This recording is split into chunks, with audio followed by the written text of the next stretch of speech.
It wasn't just a ghost story, it was a fever dream dipped in mercury and moonlight. When Sleepy Hollow hit theaters in 1999, audiences expected a gothic thriller. What they got was a meticulously constructed hallucination. Tim Burton didn't adapt Washington Irving's tale, he dissected it, bled it out on celluloid, and reanimated it with fog, blood, and Baroque shadows. This wasn't about the Headless Horseman anymore, it was about dread soaked in silver nitrate. Johnny Depp, pale as bone dust, plays Ichabod Crane, not as a hero, but as a nervous twitch wrapped in Victorian neuroses. Christina Ricci, spectral and enigmatic, floats through the film like a dream that's too quiet to be trusted. The world they inhabit? Entirely built on a soundstage in England, painted in muted blues and sickly grays, where even the trees seem to whisper secrets off camera. But what's behind the artistry is a darker mosaic, experimental color desaturation techniques, scenes that flirted with enrating but slipped through, and actors who took inspiration from the most unexpected places, including animated cartoons. There are secrets here beneath the stage blood, within the fog, and behind every Dutch gable in that cursed little town. These are 20 weird facts you didn't know about Sleepy Hollow, and once you hear them,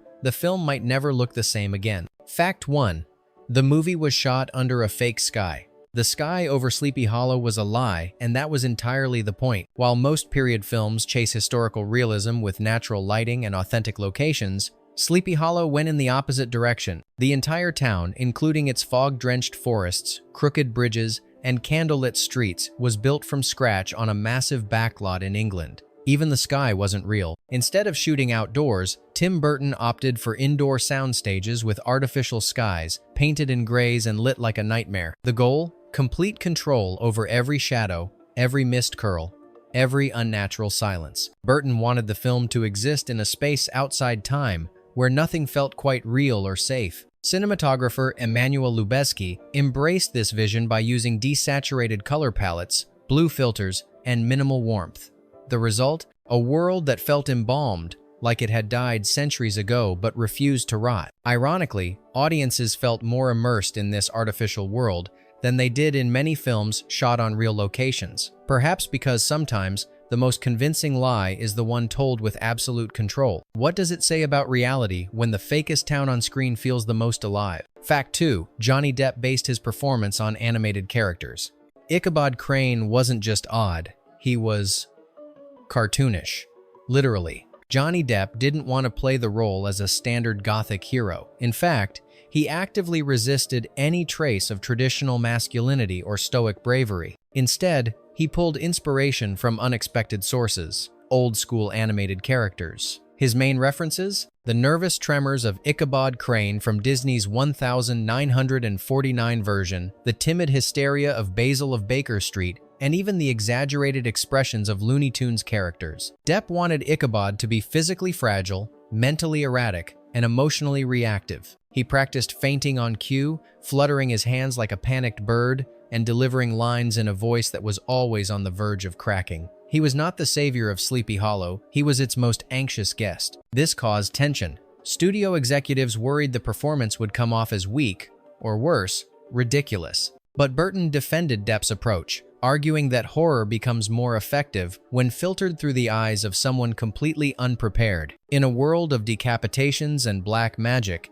perhaps the bravest thing was being terrified. Fact 3. The decapitations were sculpted like ballet. Heads didn't just roll, they pirouetted. Burton's vision for violence in Sleepy Hollow was never about shock for shock's sake. It was choreographed, elegant, even. Every beheading scene was mapped out with the precision of a ballet. The camera movements, actor timing, blood spurts, and even the bounce of the severed heads were planned to the millisecond. The goal wasn't realism, it was mythic stylization. To achieve this, the crew built custom rigs to launch heads through the air, hired dancers to assist with body movement, and used specialized prosthetics that could bleed in slow motion. One scene where a man is yanked from his horse and decapitated mid-gallop took 3 days to film, just to get the arc of the head's flight path perfect. This artistry and violence blurred the line between horror and beauty.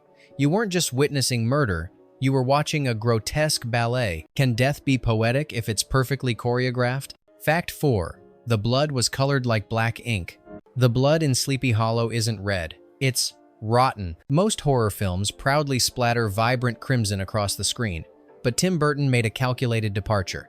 He instructed the effects team to create a blood tone that looked aged almost like rust or ink. The result was a thick, viscous liquid closer to dark burgundy than bright red, designed to match the desaturated palette of the film. This wasn't just an aesthetic choice. Burton wanted the violence to feel ancient, like it had been flowing for centuries. The muted color also allowed more gore to pass through censors because, strangely, the darker the blood, the less offensive it was considered by ratings board. But there's something else. The nearly black blood didn't just blend into the shadows, it deepened them. Scenes with gore didn't scream, they whispered, and the horror crept in slower, colder. Is violence more unsettling when it's muted, when it doesn't beg to be noticed? Fact 5. Christina Ricci was cast to reverse expectations. She was the ghost in white in a movie full of shadows. At just 18 years old, Christina Ricci was cast as Katrina Van Tassel, the film's leading lady. It seemed like standard casting for a gothic romance until you look closer. Ricci wasn't just chosen for her looks or chemistry with Depp.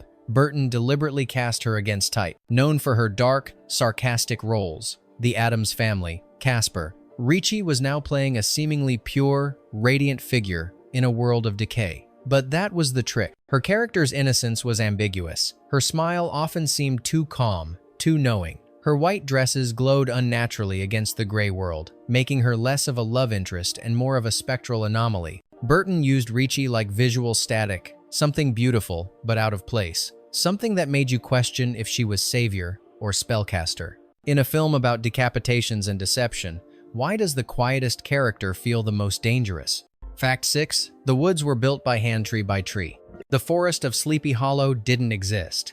It was summoned. Instead of finding a suitable woodland, the production team made a radical choice. They built an entire forest by hand. Over 150 trees were sculpted and placed manually on a soundstage. The soil was trucked in. The fog was controlled by machines. Even the dead leaves were arranged to crunch just right. Why go to such lengths? Control. Burton wanted every crooked branch and shadow to serve the story. Natural forests were too symmetrical, too familiar. He wanted a place that looked like it grew out of nightmares, not nature. The end result?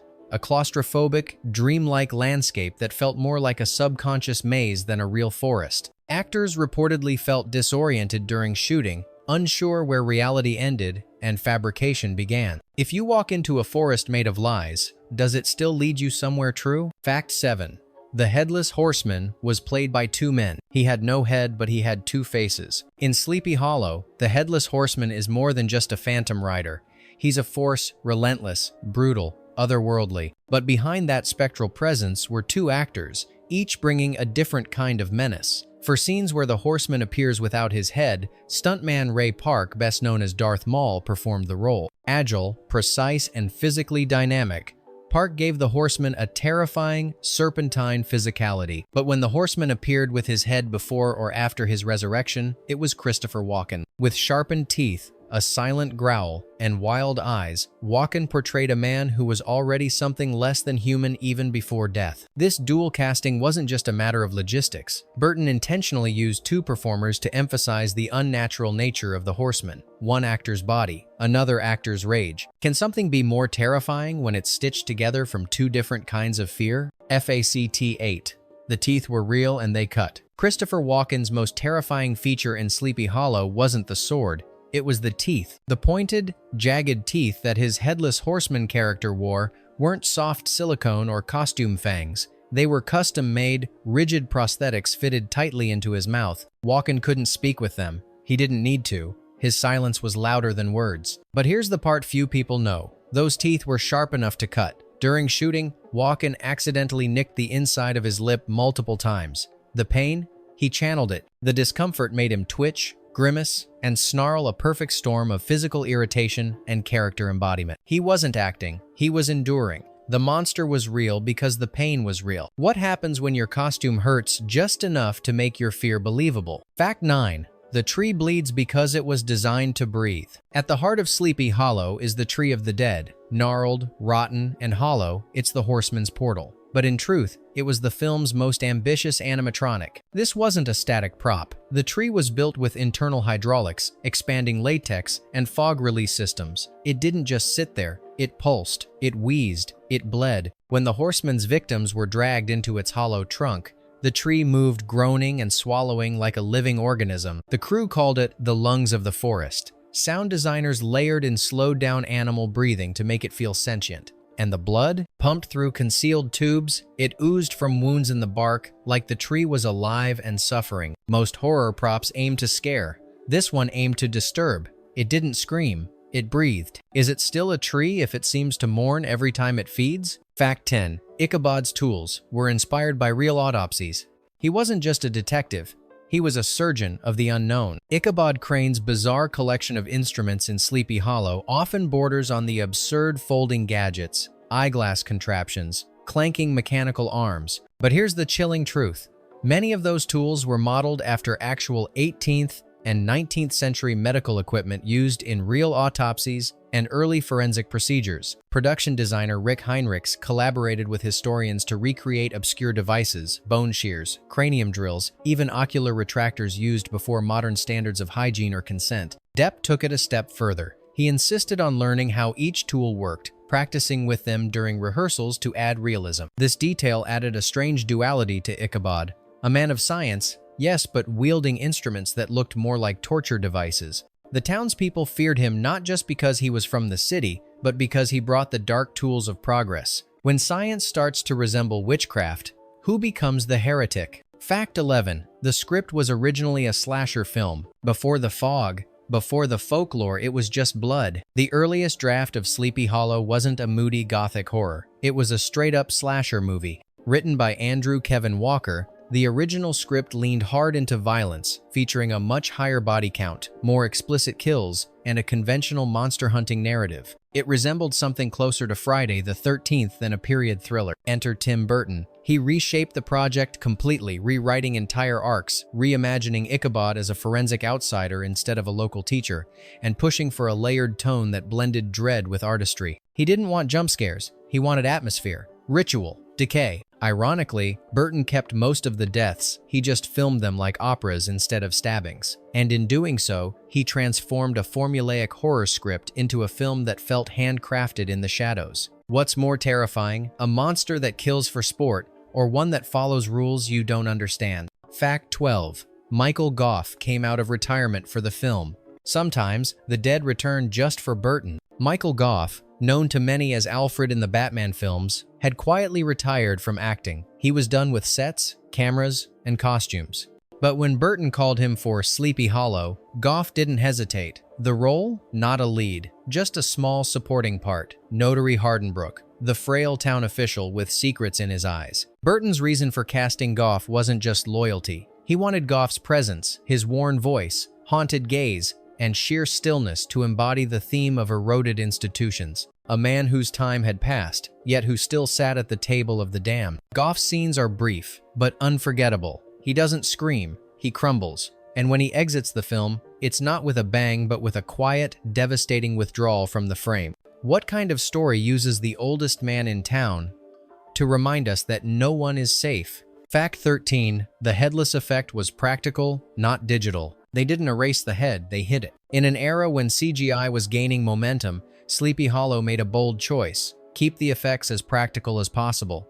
The Headless Horseman wasn't created through computer magic. Instead, Ray Park wore a specially designed black hood that folded tightly over his real head and neck. Then, his costume was engineered with high collars, sculpted shoulders, and prosthetics that concealed the hump formed by his actual head. Visual effects were only used to erase occasional seams or adjust neck alignment. The rest? Pure, old-school trickery, camera angles, lighting, and perfectly tailored costumes. This decision gave the Horseman a weight, a realism, a presence that digital effects at the time couldn't replicate. You felt he was really there charging through the mist, sword raised, empty space where his face should have been. Do we fear the monster more when we can tell it's physically in the room with us? Fact 14. The windmill scene was an homage to Frankenstein. Not all flames are born of fire, some come from old cinema. One of the film's most explosive moments takes place at a creaking windmill engulfed in flames. The Headless Horseman ascends, Ichabod descends, and the structure collapses in a frenzy of sparks. It's not just a gothic climax, it's a cinematic echo. Tim Burton designed this entire sequence as an homage to Frankenstein, 1931. specifically the famous finale where the monster is trapped inside a burning windmill. The parallels are striking: the silhouette of the structure against the fire, the desperate escape, the slow-motion collapse. But Burton added his own flair. His version is bloodier, more frenetic, and filled with acrobatic camera moves. It's as if the ghost of James Whale whispered through the smoke, but Burton replied with thunder. When horror directors set fire to their childhood inspirations, are they burning tribute or claiming ownership? Fact 15. The screenwriter made a cameo and then died on screen. He wrote the murders. Then he became one. Andrew Kevin Walker, the screenwriter behind Sleepy Hollow, didn't just craft the story. He stepped into it briefly. In one of the film's early scenes, he appears as an unfortunate villager who is promptly decapitated by the horseman. It's a blink and you'll miss it cameo, but it's there. The man who wrote the violence became its first victim. Walker reportedly loved the irony. He was fascinated by the idea of horror writers being consumed by their own creations. In fact, it became a small obsession. He even pitched the idea of having his severed head appear multiple times in the film, rolled through scenes like a cursed relic. Burton declined but kept the cameo. What happens when the writer enters the story and the story decides he doesn't belong? Fact 16. The horse had a personal trainer. Terror needed training. The Headless Horseman's steed wasn't just a prop. It was a character towering, black as pitch, and moving with ghostly precision. The horse, named Galaxy, was handpicked for its imposing presence and ability to tolerate chaos. Flashing lights, charging takes, prosthetic costumes, and tightly choreographed stunts. But that didn't happen by chance. Galaxy had a dedicated trainer on set every day. He underwent weeks of conditioning, learning to react on cue, to rear without panicking, to run through smoke machines and fire gags without flinching. He even had fittings for custom tack that wouldn't interfere with hidden rigs or camera equipment. Burton insisted the horse never look startled. This wasn't an animal, it was death's engine. When even the horse has to act like a monster, how much of the terror is human at all? Fact 17. The fog was layered like set design. Fog is easy to use, but Burton used it like brushstrokes. Rather than simply flooding scenes with random haze, the fog in Sleepy Hollow was meticulously layered in physical space. Multiple fog machines were positioned at different depths, foreground, midground, background, and technicians controlled the density and direction, like lighting. They even used different types of fog: dry ice for ground, crawl, glycerin, based haze for softness, and high-pressure vapor for sudden gusts. In some shots, fog was used to hide lighting rigs or crew shadows. In others, it served as a moving curtain, revealing or obscuring the horseman with perfect timing. The fog wasn't there to hide the film's flaws. It was the film's language, its grammar of dread. If you shape the air itself, are you still filming reality or painting nightmares? Fact 18. The town's architecture was intentionally wrong. Sleepy Hollow looks old, but it's not accurately old. Though set in 1799, the buildings in Sleepy Hollow are architectural liars. Production designer Rick Heinrichs constructed the entire village from scratch, but instead of sticking to strict colonial authenticity, he blended eras and influences. Dutch gables stood next to medieval timber frames. Shingles were aged with acid. Windows were misaligned on purpose. Everything was warped just enough to feel wrong. The result? A town that seemed familiar, but off like a dream remembered from someone else's mind. Even the church, a central location in the film, was built to feel imposing, not holy. Historians might cringe, but that was the point. Burton didn't want history, he wanted haunting. What's more unsettling, a ghost or a town built like one?